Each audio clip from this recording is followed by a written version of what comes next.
Hi, all. I'm back with part two, my conversation with my dad. So, the last time I talked with you, I was giving you a little bit of understanding about the backgrounds, ethnic backgrounds of both my parents. One of the things that I thought was interesting that I forgot to leave out was that shortly after my parents got married, they went to another wedding and they had a guest who came up to them and said, "Wow, I can't wait to see what your kids look like. You both look so different from one another." I always find this interesting because I think that although my siblings and I all look alike and you can tell we're related, I and my brother Jason look more like my mom, and Carrie and Ryan look more like my dad. Um, so I left off talking about my dad having a different understanding of the experiences that my mom went through growing up and some of the things that she still experiences today.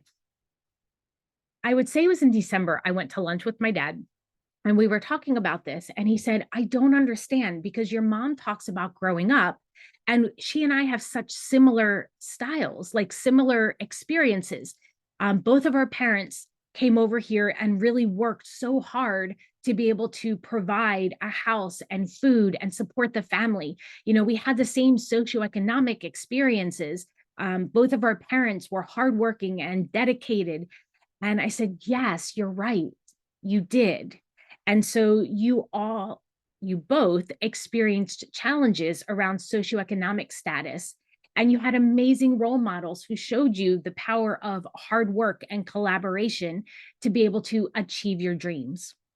The thing that makes this different, though, is that on top of the fact that there were some setbacks related to socioeconomic status, mom experienced additional setbacks because of how people perceived her race and ethnicity.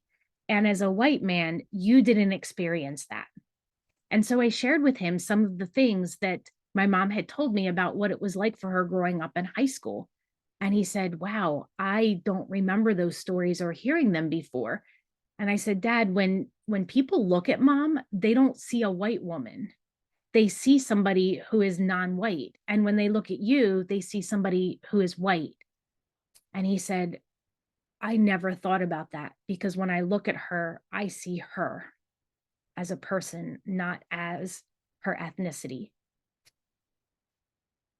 And boom, that was it. If only we could all see each other as people.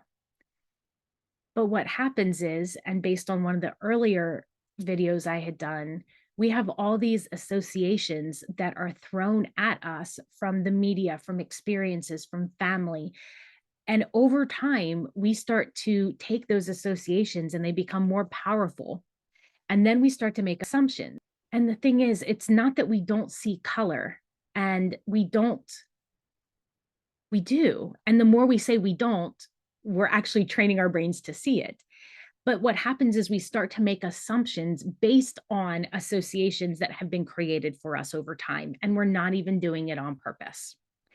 So, thinking about and hearing somebody else's story, understanding where they're coming from, this is such an important skill to have.